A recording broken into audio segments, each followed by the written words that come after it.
Hey YouTube, how's it going? Kevin Cleary here with a knife video for you. And today we have a pretty spectacular knife. This, of course, is the Mjolnir. Now, for those of you who don't know what the Mjolnir is, that is the famous weapon wielded by Thor. And so this knife could have single-handedly completely rearranged the plot of Infinity War. Had Thor had a weapon right at the start, who knows how things could have turned out. Sadly, he did not, and so now we're dealing with the loss of all of our favorite superheroes after Thanos snaps his fingers. The other thing this knife tells us that's pretty significant is China's space program must be way better than previously thought. The CIA should probably get on that. Because just a quick Google search will tell you that Mjolnir is made in the heart of a dying star by magical dwarves. So that's a pretty impressive manufacturing facility, and I'm pretty sure that dying star won't fit within Kizer's manufacturing shop. But I will show you one cool thing. Notice how when you get the best dwarven smiths in the universe to work on your tool, you get M390 steel. That is a bit of a departure from Kizer, and I guess that's what happens when you get the right people working on the job. Bit of a serious note here for a second, guys. The Mjolnir is a TK Knives design. That's a custom knife company out of the Czech Republic. And if you do a little bit of searching, you can find their own sort of description is that they designed their knife to be just a highly pocketable, highly usable cutting tool. And so the question we have for this video is, did the Kizer production version follow suit? Is it living up to the standard that TK Knives has set with their Mjolnir? By the way, I will put a link to their website down below so you can take a look at some of the custom versions of this knife, which are absolutely stunning. And I've got to say the design here is very, very good. One other thing, while we're kind of talking about this by way of introduction, there are some things here that we'll point to that are a bit of a departure from what we're used to seeing from Kizer. And so I will try to make special note of that. The one thing they did get to fit into this knife was the pinwheel pivot screw, which I kind of hate, but it doesn't detract too much from this design. This is still a beautiful, beautiful knife. And I've got to give a lot of credit to TK Knives for this spectacular design. Let's go ahead and get to size and weight, which is something else that's pretty impressive about this knife. So the size is 8 7/16 overall, so just under 8.5 inches.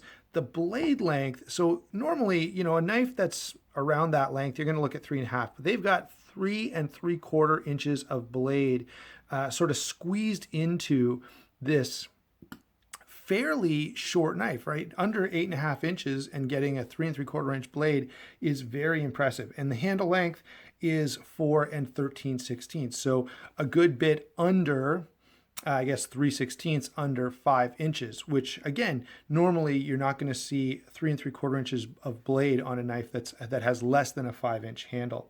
Weight on this guy is 5.6 ounces, and that's despite the fairly hefty chunks of titanium here. That is because they've got some internal milling happening here. Now, of course, that weight only applies if you're worthy. If you're unworthy, then the weight of this knife varies in proportion to how hard you try to pick it up. But you'll know that right away because you won't be able to pick up the box when it comes from the post office if you order this knife. Maybe try to pick it up in store if you have that opportunity so you can at least be fairly confident that you're going to be able to carry this knife around. Blade here is very, very well done. The blade, I think, is the area where they've been most faithful to the TK Knives design. We've got a high flat grind with a stonewash finish, a bit of a swedge up here, just a standard drop point blade, but really, really nicely balanced. So they've done a great job of getting a good thin edge here. So this knife slices pretty well, but at the same time, it doesn't give up its stocky, hefty feel. And again, I just love when knife companies are able to pull that off, and not all of them get it right. We can certainly attest to that. So I've got to give a lot of credit. This blade is really, really nice. I kind of wish it was satin. So I guess the only points that I can really detract here is I would love to see a satin finish on this, but the the stonewash is certainly acceptable. And of course, M390 steel. This is possibly the only Kizer in M390. Certainly when I was doing research, I did find this was the first Kizer in M390. So I'm not sure if they've done a subsequent model to this with that great steel. But again, those dwarven smiths, right? They're going to pick the best materials possible, which is nice to see. Moving on from the blade to lockup and deployment, this is a titanium frame lock flipper on bearings, and they have done a really, really good job. Once again, better than most of the Kizers that I have tried. So I've got to give this knife a lot of credit. Okay, first, let's just work through a couple of details here. So number one, the flipper tab is really well designed. It sets you up for a push button, and this is where they want you to put your finger, and they let you know that by putting a little bit of jimping there and making it nice and flat and comfortable. The blade deploys really nicely, so the detent is right where you want it to be. And the lock bar is easily accessible, and of course does have a stainless steel insert and an over travel stop built in. So all of that is really, really good. The one note I have to make here is the smoothness here is far superior to, I guess not far superior, but it's certainly a step up from a lot of the Kizers that I have messed with. So either I'm just really lucky and I got one in particular that's just exceptional, or, you know, this particular model, you know, maybe they just paid a little closer attention. By the way, I will roll in a picture here so you can see the bearing races. They have done something really, really cool here. So these bearing races have a groove milled in for the bearings to ride in, and they're also really, really thick, like at least a 1/16 of an inch thick, maybe even a little bit thicker than that. So Kizer is doing a great job with the construction of their bearing pivots, and I would like to see some others follow suit. That heavy, thick insert, the bearing race, is a great touch, and it just gives you so much confidence in the longevity of this knife and a number of Kizer models that have it. So I really, really love that. And I would like to see other knife companies kind of follow suit and use a similar system. Let's see. So we talked about the bearing race or pivot. Yeah, bearing race. We talked about the smoothness. We talked about the flipping. The one issue I have with this is that the relief cut here is just a little thinner than I'd like to see. Okay, so if you're going to put a lot of force on this lock, you know, when Cold Steel does those crazy failure tests, a knife like this is almost certainly going to fail right at that relief cut. Now, under normal use, is that going to be a problem? No, but remember, this is supposed to be a knife that can bear the strength of, you know, the Thor himself. And I bet you if Thor squeezed this knife really hard, you know, it's gonna, that relief cut could potentially be a problem. I know you're maybe looking at a potential problem there as we're talking about this. I will get to the pocket clip when we talk about construction, which is coming right up, but let me just kind of let me just give you kind of a quick overall take on the action here, and that is that it's very, very good. It's comfortable, it's smooth, it deploys quickly and easily. This is, you know, this is the best feeling action on any of the Kizers that I have tried. And lately I've been on a Kizer kick, so I have tried a bunch of them, and I'll show you a couple of those when we get to our comparisons. Now, moving on finally to handle construction before we get to some of the other knives I want to show you here. So handle construction here is really, really nicely done. So we've got these two slabs of titanium with a bead blast finish. I wish they would do a stonewash finish on their titanium instead of the bead blast. If anyone from Kizer is watching, please, I would love to see something a little more interesting here.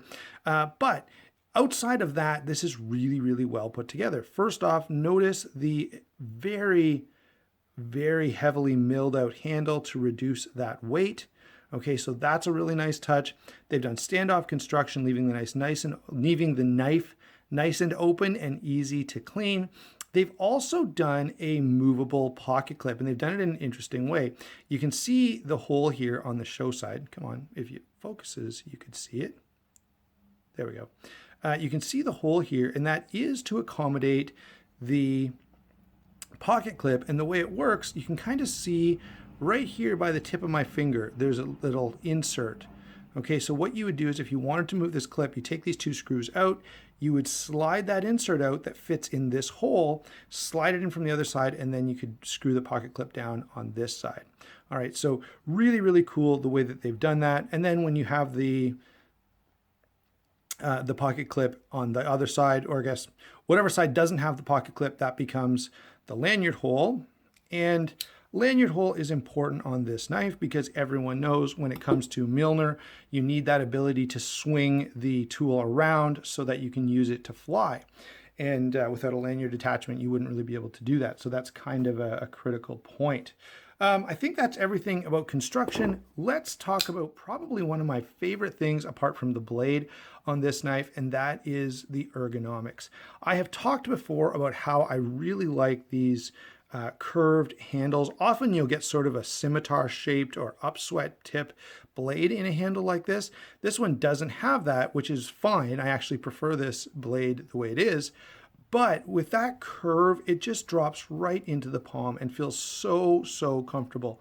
Highly, highly ergonomic on this knife. The hammer grip, saber grip, reverse grip, everything works really, really well. So I've got to give them full points for ergonomics on this handle. Total win along those lines. All right, now, want to get you guys some comparisons here. So let's do that next. So for our first comparison, let's bring in a knife that has a similar shaped handle, and you can see what I mean. Hold on. Let me get a little bit more room here on the camera. So, we have this angled handle again, and normally you get this upswept tip with it. This, of course, is the Zero Tolerance 0462. Totally great knife, and one that I absolutely, they've done a really, really great job with this knife. And of course, one of the things, I don't know, I always feel like I have to do this. Whenever I review a titanium frame lock, I've got to mention Zero Tolerance because when it comes to, good high quality titanium frame locks, Zero Tolerance is really coming in with some of the best features out there. And even in this case, this knife was a fairly expensive knife. And with the Zero Tolerance, you're getting some interesting stuff. You're getting a decorative pivot, you're getting interesting blade grind. Now we're still going with the spring clip, but you can see, I wish that Kizer would have taken a couple of cues from ZT and gone with a clip, both a pocket clip and a pivot screw that kind of tied in with the design just a little bit more. What else have we got here? For Chinese-made knives, let's take a look. Here's the Best Tech Starfighter. What's interesting is when you fold these down, they're not that different in size, and yet you get so much more blade length out of the Mjolnir. If we're talking about heavy duty, hard-working knives, I think I've got a couple here that work well. Here is the Hinder XM18. This is the Wharncliffe Fatty. Absolutely love this knife. And since we're talking about, since we're kind of going with the heavy duty stuff, here is the large Inkosi from Chris Reeve Knives. Again, sort of a standard when it comes to knife comparisons. One other knife I want to bring in here, and that is the Kizer Lancer 2, not because it's terribly similar, but because it represents another example of the Bladesmith series from Kizer. And so some of Kizer's best models I really find are the ones that are collaborations with other designers. Now, there are a few standout, in-house models from Kizer, but they do a really, really good job of offering us, who are not in a financial position to buy a lot of custom knives, offering us some production knives that are very faithful recreations of, very expensive mid-tech or custom designs. So got to give them credit for that. Okay, so what do I think of this knife overall? Well, if you've kind of been following along up to this point, I don't think it's any big secret that I'm a huge fan of the Kizer Mjolnir. Probably, in fact, not probably, strike that. This is absolutely the best Kizer that I have handled. It's comfortable. I love the blade shape. I love the action. It carries phenomenally well. There are very few things I dislike about this. Really, I wish that they'd gone with a milled titanium clip. I just feel like it would add some class to the design. I wish they had dropped the pinwheel pivot for this model, and I wish the relief cut here was a little thicker, but none of those things are a huge issue for me. Overall, this is a total win. Absolutely fantastic knife. And as I said, I still think this is the best Kizer that I have handled to date. Thanks for watching. Don't forget to like and subscribe, and we will talk to you soon.